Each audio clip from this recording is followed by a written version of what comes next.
Lux presents Hollywood. The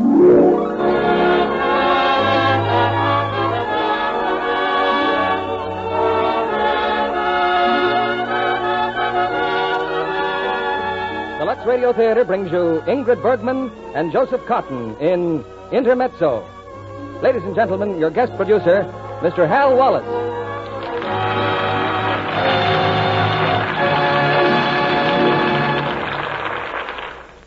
Greetings from Hollywood, ladies and gentlemen. The theater is always sentimental about its landmarks, and certainly one of the milestones of the screen was Ingrid Bergman's first American appearance in the picture Intermezzo. Her performance gave us a foretaste of the charm and talent that won this year's Academy Award and established her as one of the outstanding actresses of modern times. Miss Bergman's on our stage tonight in the same exciting role that launched her Hollywood career. I had the privilege of producing two of Miss Bergman's pictures, and I've also had the privilege of working with her co-star in tonight's cast and watching his meteoric rise to stardom, Joseph Cotton. Earlier in this 10th anniversary season of our theater, we asked you to pick the plays and personalities you wanted most to hear. I'm divulging no surprises when I say that Mr. Cotton and Miss Bergman were strong favorites on your list. Our play, from David O. Selznick's Intermezzo, is, of course, a love story, but of a provocative and different pattern. A story of genius bound by two loyalties, divided by two loves. Incidentally, the Lux Radio Theater introduced Ingrid Bergman to the American radio audience when she first returned from Sweden several years ago. Since then, both she and Joseph Cotton have been good friends of our theater, just as you have. We're grateful for that friendship. Grateful, too, for your loyalty to Lux Soap. Through your continued purchases of this fine product, you've become the real sponsor of this theater. And I think Lux Toilet Soap has its own way of saying thank you in the excellent complexion care it offers. Now our players are in the wings.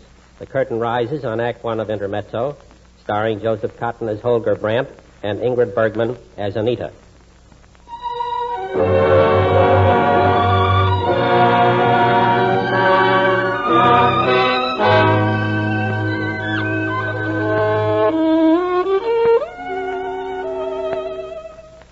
In New York City's famous Carnegie Hall, a violin recital nears its close. It's the second encore. The thrilled and excited audience crowds into the aisles and as close to the stage as possible, where Holger Brandt is playing for the first time his own composition, Intermezzo. From his magic bow, the music soars to the high dome of the hall, whispers along the walls, and then, all too soon, the concert ends.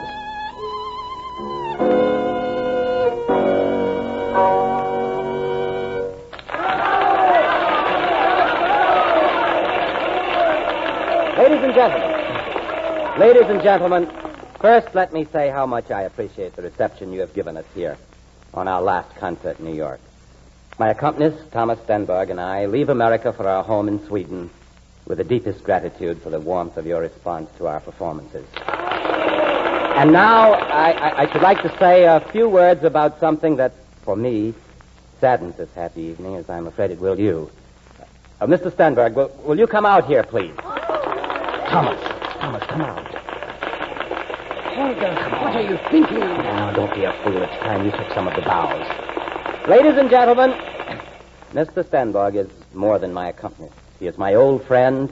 He is my collaborator, from whom I've learned much of whatever I know of music.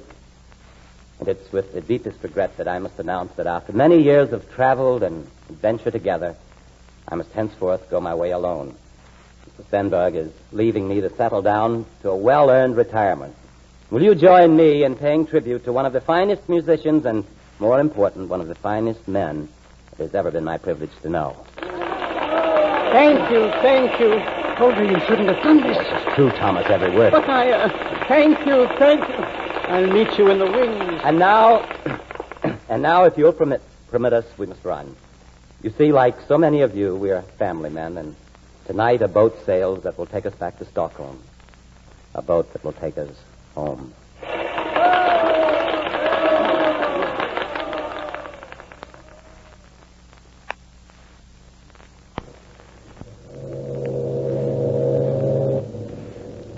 Thomas. Yes? Thomas, this decision of yours, it's really final. You really mean to leave me and retire? Yes. The time's come, Holger. Won't you miss it all? The work, the crowds, the applause, and all the world as we've had it? Perhaps a little. But there's a great difference between us, Holger. You're indispensable to the world and the world to you. Oh, let's have a drink. Your flame leaps, Holger, at every breath of life. Some of us glow a while and aren't too regretful when the spark dies down and allows us to rest. Well, there's one thing we always have in common, Thomas. Memories. Good memories. And the same old friends, Bach and Beethoven. Old Thomas, sitting by the fire with his slippers and his pipe. And my wife. Yes, of course, your wife. I shall be glad to see Margaret again, too, and the children. It seems years since I left them. You know, Thomas, you're right. The crowds, applause, they're like a drug, like a habit that gets a stranglehold on your life, and you can't break it except by total abstinence.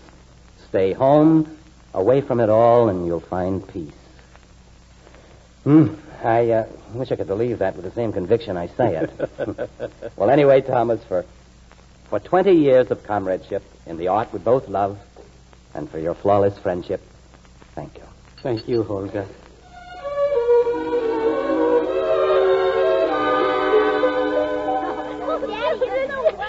Come in, Holger. Emma wanders home at last. Oh, welcome home, Mr. Brand. Thank you, Emma. You've taken good care of everybody, I see. It's so good to have you back, sir. Look, Daddy. Look who's here. Well, who's that? His name's Angus, Daddy. He's my dog. So the family's grown since I've been away. How are you, Angus? Very happy to meet you, I'm sure. Well, he doesn't think very much of me. Do you know, Margaret, there's better air to breathe in this very room than anywhere else on earth. I can hardly believe I've been away. Nothing's changed. If anybody ever moved anything in here, even an inch, Mother always moved it right back again where you liked it. Oh, you had your own room to upset Eric. Eric's building a railroad upstairs, Olga. Yeah. Not a railroad, Mother, a rope haul. We're carrying magnesite from the mines to the factory. Oh, I'd like to have a look at that. Well, it's not finished yet, Dad. Maybe I could help. No, I don't think so. Well, Eric, I don't blame you. Daddy, I played the piano, Daddy.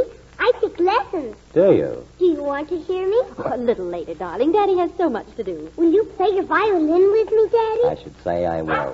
Oh, darling, take Angus upstairs, please. All right, but I'm coming straight down. Well, Margaret, Welcome home, Holger. darling, if you know how often I've thought of this moment home.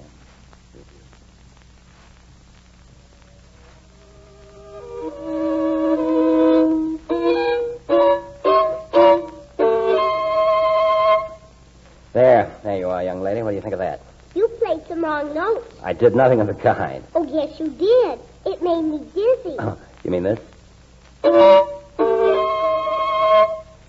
Yes, it's terrible. Those are called dissonant chords, darling. You'll learn to play them, too. No, I don't want to. And you'll just be a very old-fashioned musician. That's what I want to be. Good morning, Anne-Marie. Miss Hoffman. Oh, I hope I haven't interrupted anything. Not at all. Daddy, this is Miss Hoffman. She's my music teacher. How do you do? How do you do? I've been hearing a great deal about you, Miss Hoffman. There's one thing I know for certain. Yes?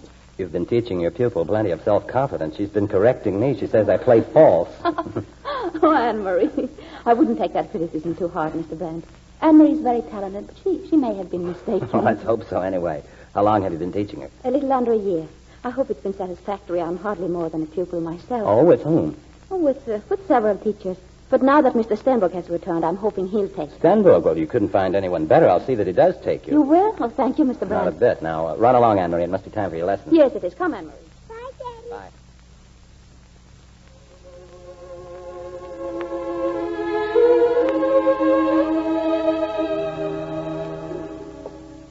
Holger, Yeah? what are you thinking of? Oh, nothing except... Margaret, it strikes me I'm something of a stranger here. How can you say such a thing? Well, little things. The children make me realize it. Then it's natural it should be that way. You've been away from it so much, and this last time so long. Yes, I know. Margaret, I'm going to do what Thomas has done. Settle down. Oh, darling. When you're ready for that, you won't say it so desperately with that determined look in your eye. I suppose you're right. But, Margaret, you're coming away with me. Darling. We'll go away together again. Everything will be just as it was in the beginning. We'll have a wonderful time. Oh, how wonderful it was. Missing trains and boats, losing all our belongings and never caring. You remember the first time we went away like that? It was winter here when we left. We crossed the Alps, and suddenly it was spring. You said that the locust blooms in Capri was what made everybody sing there, you remember? Yes. It's as if you were telling me a fairy tale. Once upon a time. Oh, but things are different now, Holger. Why are they different? We have a home. Oh, it won't run away, and we'll come back to it and appreciate it all the more. The children. Oh, they can get along without you for a while. It's good for children to learn to take care of themselves. Now, really, Holger, Anne-Marie's only 6. Oh, please, darling, don't think I wouldn't love to go, but... Well, you don't realize that these things are my responsibility just as concerts and practice are yours. Yes, I suppose you're right. Come on, Miss Hoffman. Anne-Marie, you mustn't. Mommy, I've just thought of something. Anne-Marie. Something important, Mommy. Yes, what is it, dear? May I invite Miss Hoffman to my birthday party? No, but Anne-Marie... Tell Miss Hoffman that she's very welcome to your birthday party. Miss Hoffman, you are very welcome to my birthday party. We're going to have ice cream and cake. Well, I didn't really mean to. Anne-Marie will be very disappointed if you don't come, and so will we. Very well, thank you. That's settled. Now we can go on with the lesson. Come on, Miss Hoffman. You'll like the ice cream and cake, Miss Hoffman. Oh, I'm sure I will. You see, Holger, all these world-shaking problems that keep me here. Well, I'm content to stay. To make this the place you'll want to come back to, always. And that spring you spoke of, well, that sort of thing comes only once in a lifetime. Let it be what it is, a memory. Who knows? We might perhaps have another spring.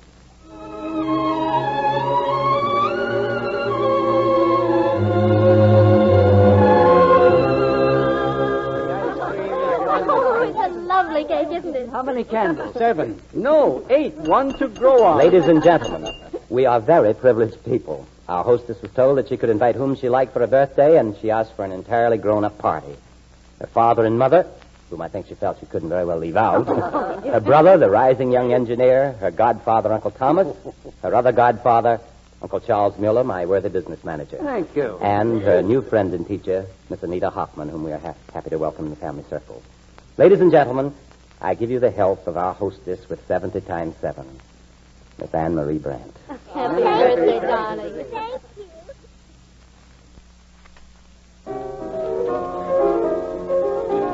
Olga, may I have a word with you? Charles? Olga, Thomas is determined not to travel again. I told you that. So I've been very busy. I've been searching endlessly for a new accompanist. And I believe I've found one. Good. I want you to come to a piano recital with me next week. He's marvelous. Very well. This man is exactly the one you need. I heard him last... No, listen. What? Quiet. Can that be Miss Hoffman? Oh, I imagine so. Why, she's good. I didn't realize she could play. Well, Holger, she's only a pupil. Wait till you hear this man I've found. Yes, of course. He's giving a recital Wednesday night. You'll come? Charles, now, quiet, please. But you'll come? Yes, quiet. I want to listen.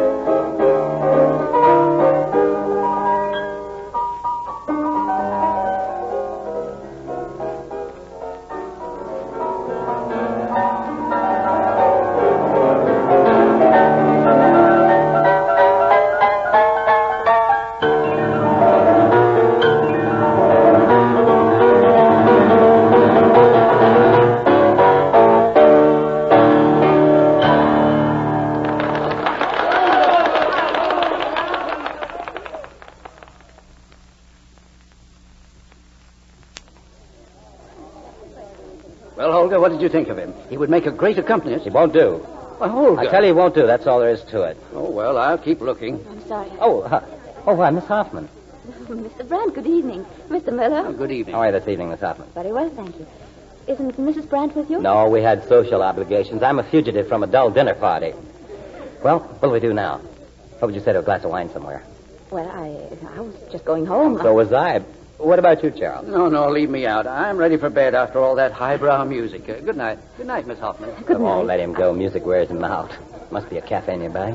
Yes, there's a funny stuff, a little place down the street, always crowded. Where they have to put out the lights to get rid of the customers. Oh, you've been there. Not in a long, long time. It's just what we want. Come along.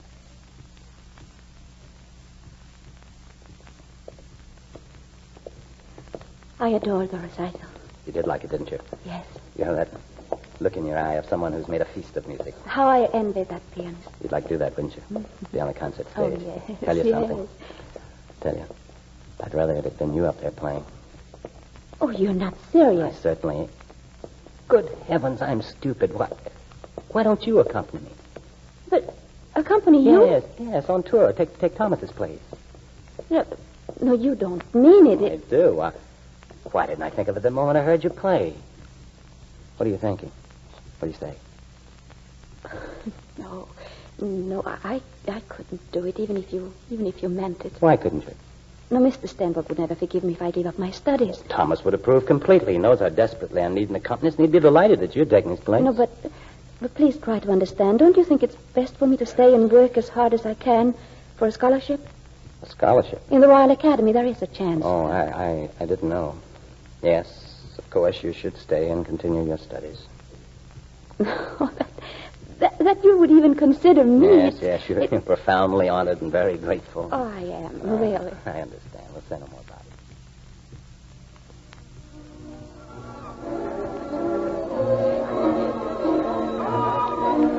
it. You know, I'd forgotten about places like this, the haven of the rising musicians, the look one sees in all those faces. Yet it seems scarcely any time at all since I sat here. With just such boys and girls remaking the whole world to suit ourselves, just as they're doing now. I'd like to have known you then.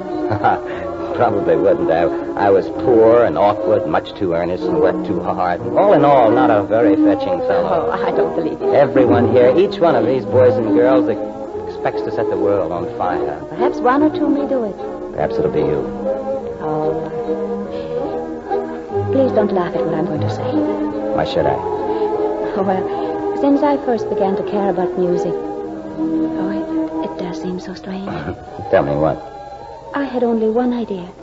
For years I saved every penny I could to be able to buy some kind of a seat in the concert hall whenever you played. It's nice of you to tell me that. Nice of you. Think of my being able to tell it to you. That's what I can't get over. Here I am talking to you as if you were an old friend. I am a friend. But just a little while ago, I looked at you from such a great distance, and now... You don't know how fantastic it seems to me to be here at this moment. Wait, no, now don't drink that, just ordinary wine. Wait. Waiter, a bottle of your very best vintage champagne. Yes, sir. Oh, champagne. For that state of mind described as being in awe of someone, there's no quicker corrective than a good champagne. 2 glasses, and in 20 minutes, strangers have shared a rich and happy past.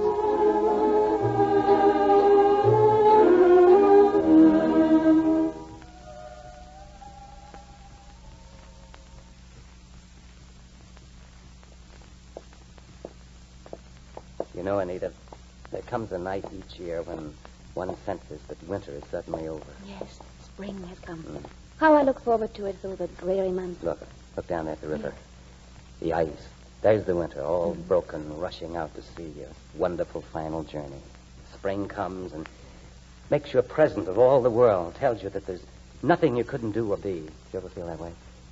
Tonight I do. Tonight I think I could dare anything. Perhaps it's only the champagne. No? You know what you remind me of? No, tell me. A Viennese waltz, smiling but melancholy. A melody of the days when Vienna was a happy city. Oh, what a poet you are. A twilight in spring. Music poured through the cafe doors. Youth. Melodies of youth. It was there that I saw you for the first time. Phantom of the Viennese waltz. No, I'm wrong. It wasn't there. It wasn't there at all that I met you. No? It was in Budapest on a summer night, and they were playing the rustle of spring. That was you.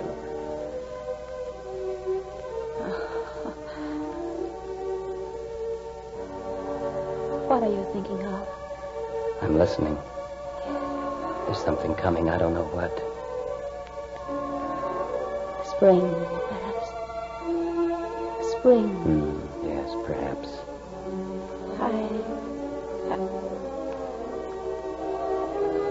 It's getting cold. Now it's coming. The spring storm. I must go home. Good night. And thank you. Anita.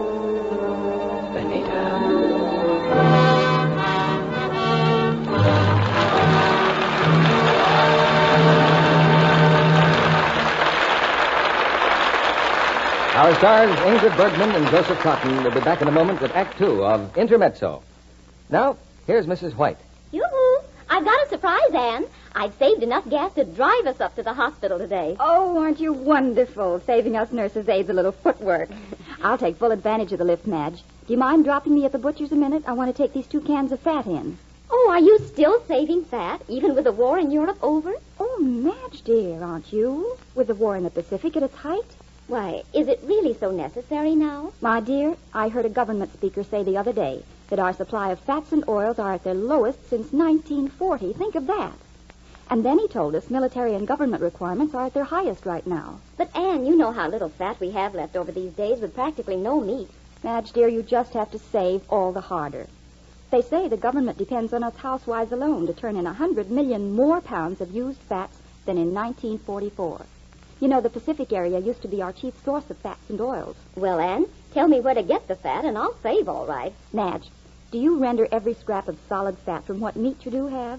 It's easy to melt it down in the oven. And then there's the skimming from soup or stews. And the black burnt fat from the roasting pan. Even 2 tablespoons a day adds up. And you can surely use those 2 red points you get for every pound you turn in. Yes, with less fats in the market and the need still greater, it's up to all of us to save every teaspoonful. Here are a few of the essential things your used fats are needed for. To help make battlefront medicines, synthetic rubber, coatings for military tanks and fabrics, civilian and military soaps and paints. Remember, even though the war in Europe has ceased, our boys in the Pacific can't let down for a minute. They need your help. And here's one important way you can give it.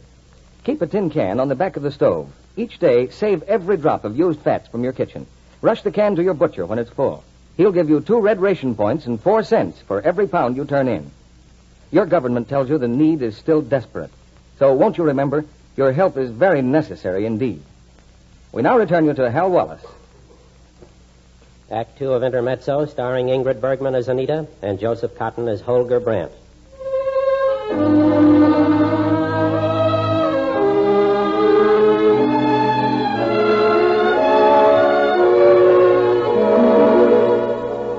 Weeks pass, and the friendship of Anita and Holger has turned into something far deeper. Now the spring has really come at last. In Thomas Stenborg's home, Anita sits at the piano. All the hopelessness of her love is expressed in the only way she knows, through music. Stenborg comes quietly into the room and stands behind her, a trace of worry on his face. Giving it too much importance. You were going at it as if it were the climax of a tremendous symphony. I wasn't conscious of it. Mr. Stenberg, I'm thinking of going away. Are you really? For long? I've been invited to visit relatives in Denmark. I can stay as long as I wish. I see. They won't divert you too much. You'll be able to study? If I like.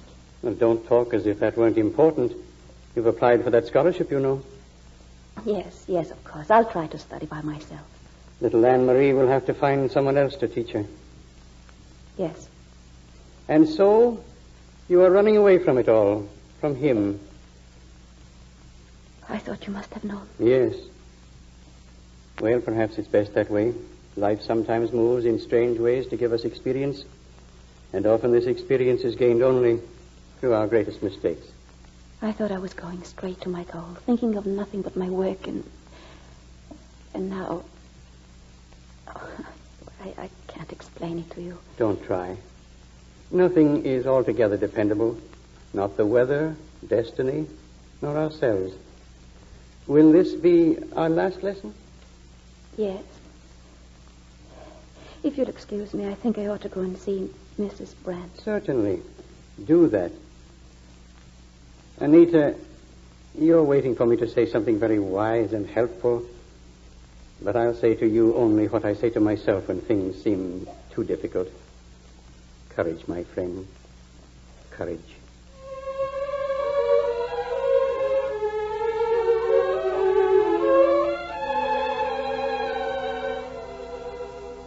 Just a moment, please. I'm coming. Oh, Miss Hoffman. Hello, Emma. Well, you're very early, Miss Hoffman. Anne-Marie is out playing. I'll call her. No, please don't. May I see Mrs. Brandt? Well, I think she's upstairs. I'll go and see. Thank you. I'll wait. Oh, Emma said that you want... Oh, I'm sorry. Did I startle you? I didn't hear you come in. I was... I was admiring Mr. Brandt's violin. You show it far more reverence than he does, my dear. Please sit down.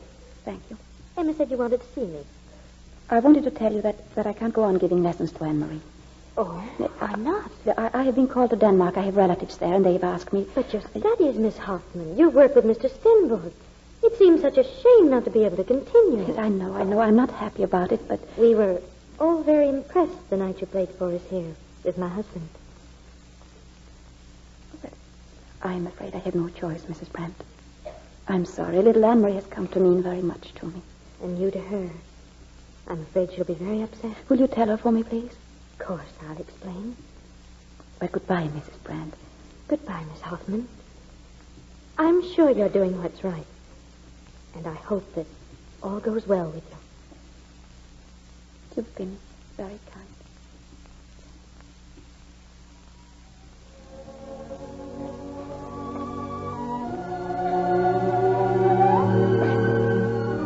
Anita, here.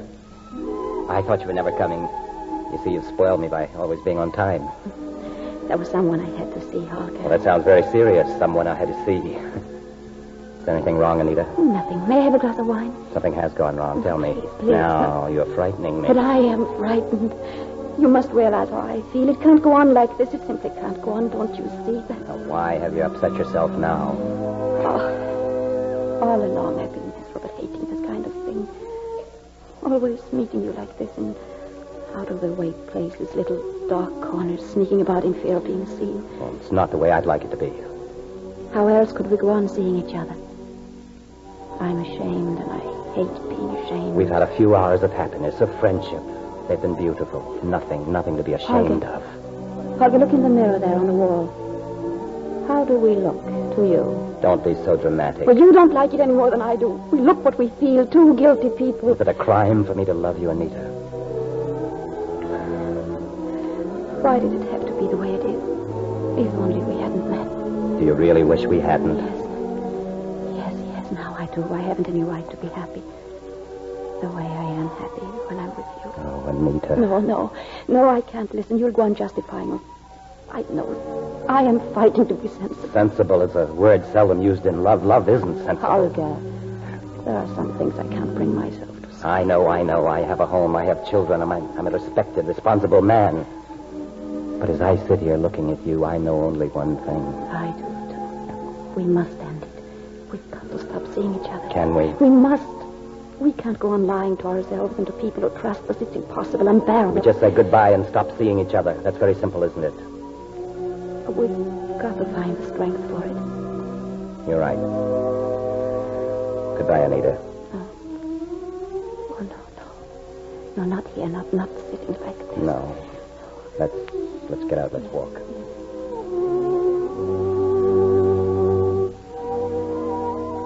Anita. The days are so long now, aren't they? Yes. You know that there used to be a shop near here. I always stop to look in all kinds of funny lost things in the window. Oh, here it is. What a strange collection of things. Look at that curious clock. I'm going, Holger. I'm going now, quickly, as if it didn't matter. Don't kiss me. Don't say anything. Don't turn around. No. Goodbye, Holger. Goodbye, Anita.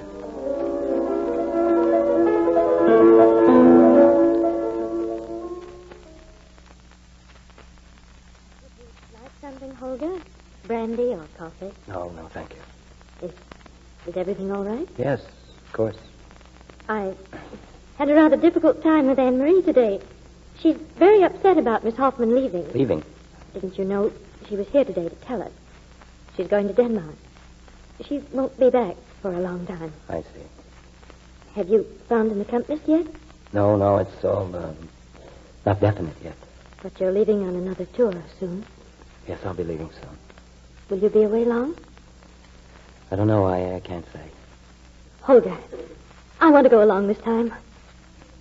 To go along? Oh, yes, I can arrange everything here. I want to be with you on the tour, as you asked me before. We will go back, have some of those wonderful, irresponsible days, be together in strange places as we used to be. I still want something of life. I don't want to be left behind.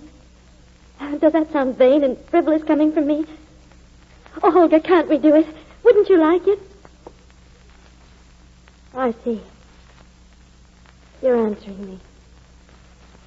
You might just as well be saying it. I know what it is. Margaret, I must talk to you. No, never mind. Just forget what I said. Margaret, we must talk now. Listen to me. Hello, Dad. Hello, Mother. Oh, come in there. Did you ask him for me, Mother? No, I forgot. Eric wants to go and see a picture this evening, Holger. I've done all my lessons. Is it all right, Dad? It's a good movie. Certainly. Could you let me have some money? Here. Thanks. Margaret, I'm sorry more than I can say.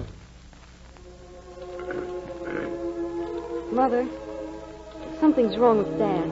Yes. What is it, Mother? You were talking when I came in. What's the matter? Eric, go upstairs, darling. There's nothing we can do. Nothing.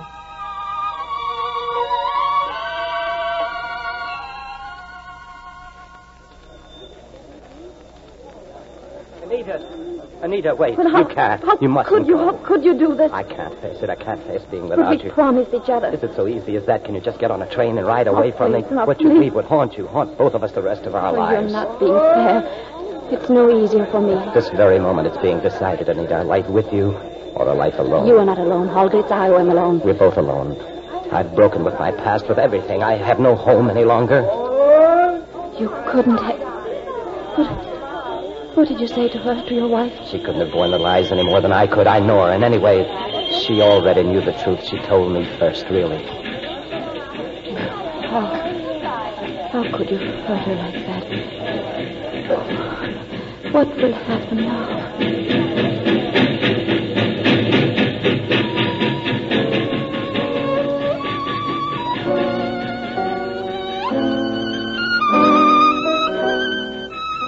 Albert Hall, London, May the 3rd. Holger Brandt, violinist, accompanist Anita Hoffman.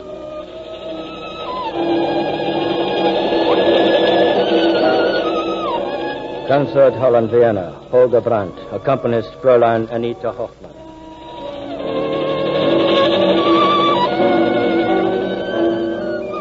Conservatoire de Paris. Holger Brandt. Mademoiselle Anita Hoffman.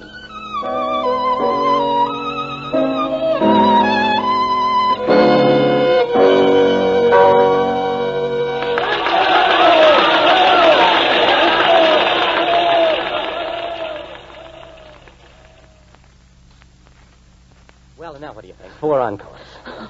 I think the audience told the truth. You played better than I have ever heard you play before. I wonder why. And you surpassed yourself, too. That's no mystery. Oh, Holger, I love you. Oh, that's what they heard tonight when I played. I hope it's true that I've helped you a little. That it's not only that... Only what? Oh, what am I? Your shadow. Oh. I don't exist without you. Oh, you're not a shadow, my darling. Don't talk nonsense. It's enough. It's enough. Yes, let me be with you like this. That's all I ask. Will that be enough always? Yes, always. Our last concert. We can rest a while now. It's been the greatest happiness I've ever known. The greatest I'll ever know, I'm sure. How can you be sure of that? Such happiness couldn't come more than once in one's life. I know it couldn't. Could it, Holger? Anita, let's not speculate on happiness. Here we are, and work is over for a while. Oh, I was forgetting we must go home now. Home without a holiday? No, I thought a few weeks on the Riviera, away from the crowds. Oh, Anita, the place I know on a hill overlooking the sea. No, listen to me. Listen to me. You asked only to be with me, to be near me. Well, that's all I asked, too. To know that I can see you, that I can call your name and you'll be near. That's all. My dear. Oh, my dear.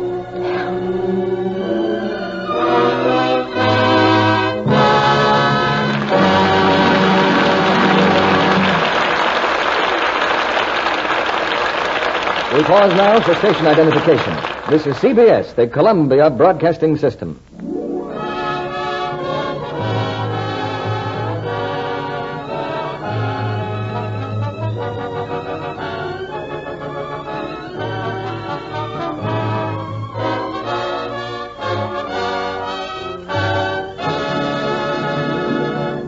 In just a moment, Ingrid Bergman and Joseph Cotton will return in Act 3 of Intermezzo. Meanwhile, a boy, his girl, and a summer shower. Gosh, here it comes. Let's make a dash for that big tree over there. Here goes. Oh, my, is it raining? Oh, well, let's dry right here anyway. Goodness, I must be a sight. Look at my hair. I can wring the water out of it. Even my face is sopping. Oh, where's my handkerchief? You look like a half-drowned wood nymph. Honest you do. Here, let me help you dry off with a man-sized handkerchief. Where'd you get that wonderful complexion, Sue? It's smooth, all right. Say, mind if I steal one little kiss? It's romance, and no wonder. A close-up of a lovely Lux complexion always does the trick. Skin that's soft, smooth, when admiring eyes come close. Skin that's really lovely is always irresistible. Famous screen stars know this. Here's what glamorous Lauren Bacall says. There's no charm more compelling than lovely, smooth skin. I never take chances with complexion beauty. I wouldn't dream of neglecting my daily active lather facials with Lux soap. Active lather facials with gentle Lux toilet soap. That's the care 9 out of 10 screen stars depend on because they've proved it works. Such a simple care, too. Here's all I do. I cover my face generously with the extra creamy lather and work it well in. I rinse with warm water, splash on cold, and pat my face dry with a soft towel. That wonderful Lux soap lather is right for delicate skin. Yes, daily beauty facials with the Screen Stars complexion soap really do make skin softer, smoother. Recent tests showed actually 3 out of 4 complexions improved in a short time with regular Lux toilet soap care. Why not prove it for yourself? Get some of Hollywood's own beauty soap, Lux toilet soap, tomorrow. Here's Hal Wallace and our stars. We continue with Act 3 of Intermezzo, starring Joseph Cotton as Holger Brandt and Ingrid Bergman as Anita.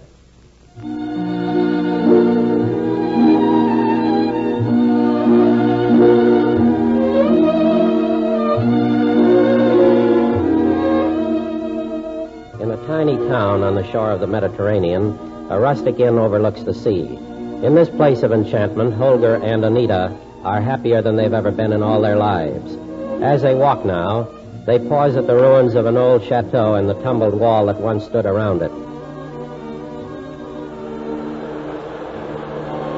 How lovely it is. So unreal. A place in a dream, Holger. You know why we walked here? Why? To look at this wall. An old stone wall, crumbling away and covered with ivy? I was here once before. The ivy wasn't so thick then. Underneath, look, cut into the rock is a carving. Oh. See? The carving of a broken shield. Yes, there it is. And the words in French, Mon amour dure après la mort. My love endures after death. That was written for us, Anita. For anyone on earth who will ever feel as we do now. Holger,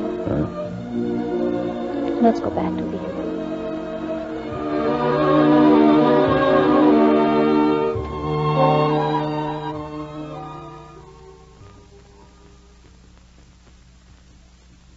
Mademoiselle? Yes? This letter, it was at the village. Thank you. I looked also for a piano. Yes. Alas, there is only a pipe organ with 5 pipes absent. Oh, good, good. I didn't want to play anyway.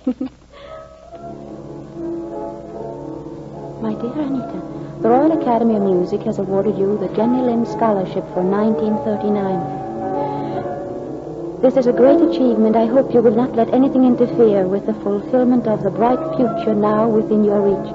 Faithfully, Thomas Stenberg. Holger! What's all the excitement? Look! Well, what is it? If it's an invitation, don't think I'll let you out of my sight, not for a single minute. Oh. Well? Oh. Aren't you going to tell me? No, not now. Anyway, it's nothing to get excited about. I'm starting. Dinner's ready, isn't Anita, it? is the letter important? No. Oh, you'd rather be mysterious? Well, I don't want to make you jealous. It's from Thomas. Oh, from Thomas, and filled with recriminations, I suppose. What do you have to say? Oh, he was just writing to me. Not about the weather. No. Oh, Holger, it's only that I was awarded a scholarship. Only? Were you going to hide that from me? Why? I don't want the scholarship now. I'm not taking it. I see. And what does Thomas advise? Oh, please, Holger. Let's forget it. It's so pleasant out here. What's that fragrance? Mimosa? Anita. Yes. Where is the letter? Let me read it. No, Holger. Let's pretend it never came.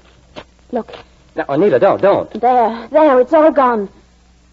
That's how I feel about the letter. About any word or thought that could come between us. Anita.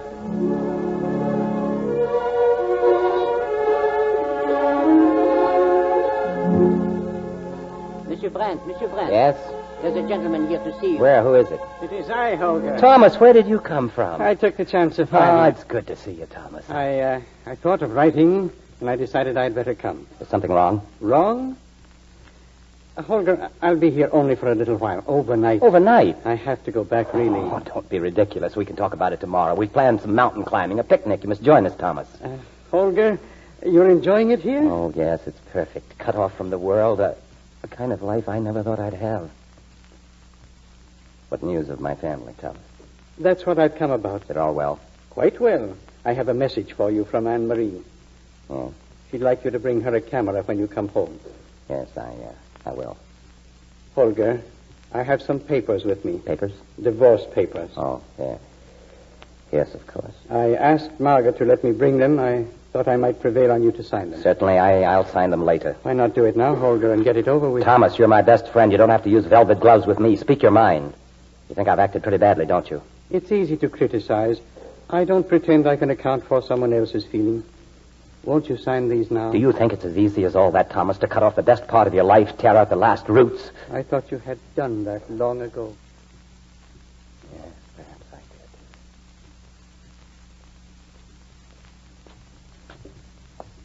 Holger, is that you? Mr. Stenborg. Hello, Anita. But this is wonderful. When did you get here? Have you seen Holger? Yes. Oh, how well you look. How are you, my dear? Happy? Oh, but of course. I'm divinely happy. Oh, this country is very beautiful. Yes, you must come with us tomorrow and see the sunrise. Holger and I, and perhaps we'll bring Marianne. Marianne? Yes, she's a little girl here, the innkeeper's daughter. Holger has grown very fond of her. You see, he misses Anne-Marie. Did you think he wouldn't? I've tried not to think of it at all. I've tried to pretend there was no past. And no future? Oh, it seems a very long time since I heard Holger play. By the way, let me congratulate you on your scholarship. You must be very happy about it. I don't want it. It means nothing to me now. But it meant everything to you once. Anita, my dear, you have great talent. It saddens me to think it will be wasted. If I can only be with Holger, nothing else matters. And Holger? Does he feel the same way? Do you think he's unhappy with me? Do you think he can't forget the past? A man's past is never past. His roots are deep in the things that have made him what he is. But he loves me. I know we can be happy. Do you? I wonder if anyone has ever built happiness on the unhappiness of others.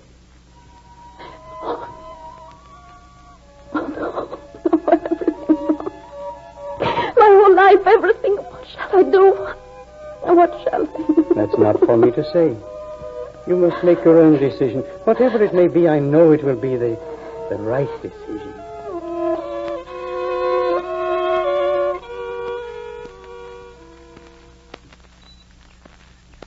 Anita, Thomas, hurry down here. Have you forgotten the picnic? Anita. In a moment, Holger. Mr. Stenberg, are you going on the picnic? Yes, I thought perhaps I'd better stay another day. No, you must help me. Of course, if I can. There's a train leaving here in an hour. My dear. When you and Holger come back, I shall be gone.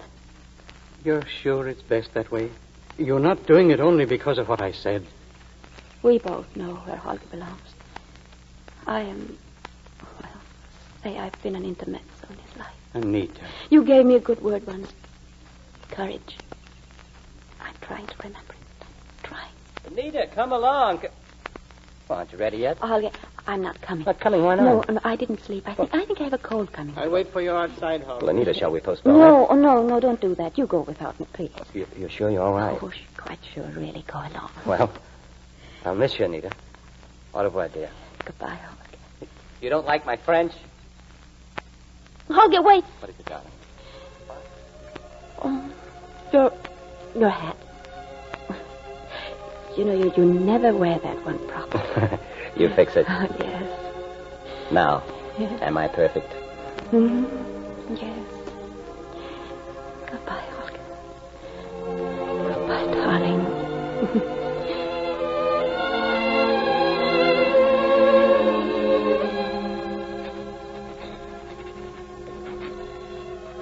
I've been pretending and hoping too long, Holger. Pretending that what we had was splendid and good. Hoping that we could make it so. But we know in our hearts that love like ours is wrong. That it drags itself down with remorse and fear and the unhappiness of others. And so I'm going away, and God bless you, Holger, and take you someday safely home.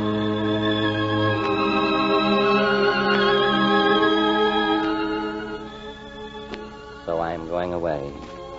God bless you, Holger, and take you someday safely home. You did this, Thomas. She's gone. Are you satisfied now? Holger. You knew it, didn't you? Why didn't you tell me? It was she who decided, she alone. Gone. You're not going after her, are you? No. Perhaps she was right when she said it. Only an intermezzo in my life. It's over. Then you'll come home with me? Home? Do you think I could crawl back to Margate now just because I'm alone with nothing, nobody? I haven't a home, a wife, children. I haven't any right to them after what I've done to them. That's my punishment, Thomas, and I can't escape it.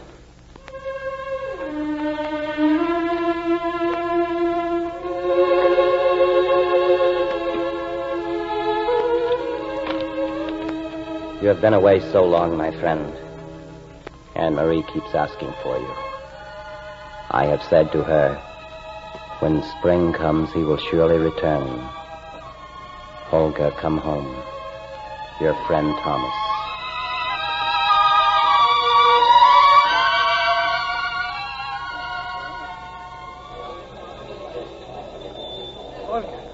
Holger. How are you, Thomas? I knew you'd come. I knew it. Come along, I'll get a cab. You must stay with me, of course. Thomas, wait. Please don't be offended. You see, I haven't come home to stay. I just wanted to see Anne-Marie. I brought the camera she wanted, and... Please, Thomas, let me go alone. If you wish it, Holger. Thank you. Goodbye. Thomas! Cab, sir? Oh, yes, there's a school on the Vauxhall Road. Take me there, please. Yes.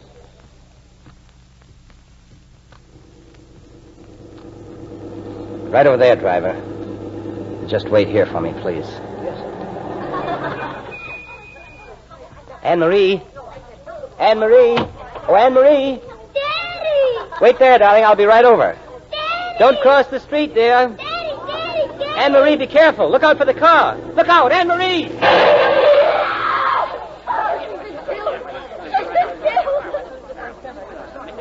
Let me through, please. I told the children never to cross the street. I told them. Anne-Marie. Send a doctor to my house. I'm her father. Hurry.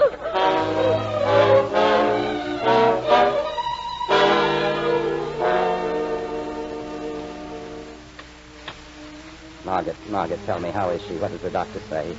She doesn't know. She's very badly hurt. She tried to run to me. I called, but Margaret, I had no right to come here. But may I stay for a while, just till we know? Yes.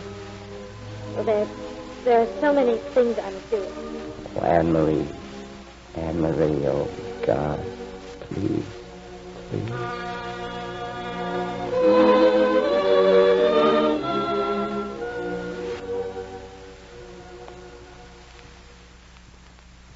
We shall soon know Eric. Eric, look at me, talk to me. I've been away so long. You left Mother and us. And I want you to know that I'll never forgive you. Even if everybody else does. Eric. You don't know what it's been like here all this time. You haven't seen Mother crying every night and hiding it. Well, now we've learned to do without you. Why did you come back at all? We don't need you anymore. Eric, listen to me, please. You know, when we're young, we expect the people we love to behave like gods. Most of all, our fathers, I suppose. And then as we grow older, we learn that none of us are gods. That we're all human. Tragically human. And that we, all of us, make mistakes right up to the very end of our lives. You'll learn that one day, and when you do, you'll also know that what it is to forgive. Perhaps even your father. See, Eric, it's I who need you now. There, son. There, my boy. Mr. Brandt? Oh, doctor, tell me. Your little girl, she'll live, Mr. Brandt. She'll be all right. Oh, say it again, please. She will be well again. In time. Thank you. Thank you. You'd better rest. The nurse will do everything. I'll be back at noon. She'll live, Eric. You'll have your sister again. Goodbye. Goodbye, my son.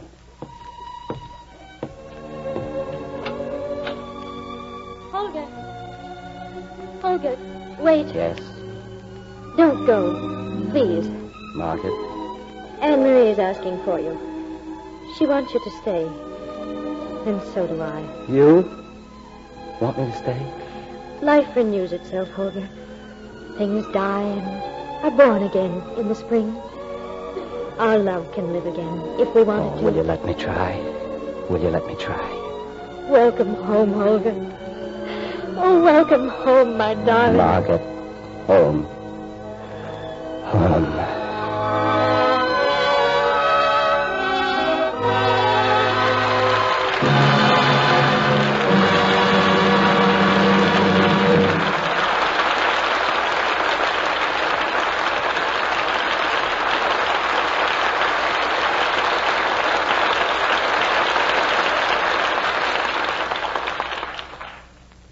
That well-earned applause deserves a curtain call. And here are tonight's stars as they are in real life. Ingrid Bergman and Joseph Cotton. Well, you ought to take a bow, too, Hal. A producer whose pictures have won 27 Academy Awards. Plus being a 2-time winner of the Irving Thalberg Award. That's something. Well, thank you both, but I've been in the business a long time. Out of the 400 or so pictures that you've made, Hal, which would be your favorite? Well, it's hard to say, Joe. Right now, I'm interested in You Came Along, my latest production for Paramount. Plenty of moviegoers share that interest, Hal. I hear it's great. Tell me, Joe, how did Hal treat you when you were working for him? Well, pretty good, Ingrid, but we're from the same fraternity. Fraternity? Yes, he was a salesman once, like I was. That's right, Ingrid. Before I came to Hollywood, I used to sell electrical equipment. How does that help you to become a producer? It prepares you for the shocks. Did you ever sell anything, Ingrid? No. With that complexion, she's a walking salesman for Lux toilet soap. Oh, well, thank you. Well, she gives it some good material to work on. Tell us, Hal, what's scheduled for next week? Next Monday night, we bring you a favorite star in a new, exciting role, hailed by critics as his finest. Dick Powell in RKO's crime thriller, Murder, My Sweet. He's co-starred with Claire Trevor in the role she played so ably on the screen. With them, we have June Dupre and Mike Mazurki. As the relentless sleuth who uncovers the most exciting mystery in many moons, Dick Powell, I guarantee, will keep you rooted to your seat. Sounds like a thrilling evening, Hal. Good night. Good night. Good night, and many thanks for Intermezzo.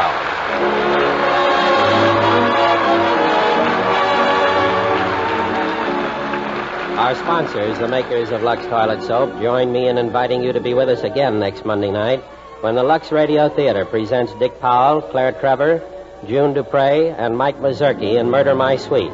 This is Hal Wallace saying good night from Hollywood.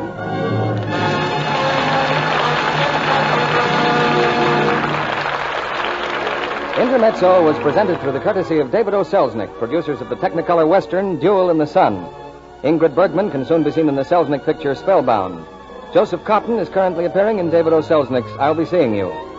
Heard in tonight's play were Paula Winslow, Norman Field, Regina Wallace, Norman Nilsson, Bill Roy, Boyd Davis, Earl Keane, Eric Snowden, Charles Seal, and George Sorrell. Our music was directed by Louis Silvers.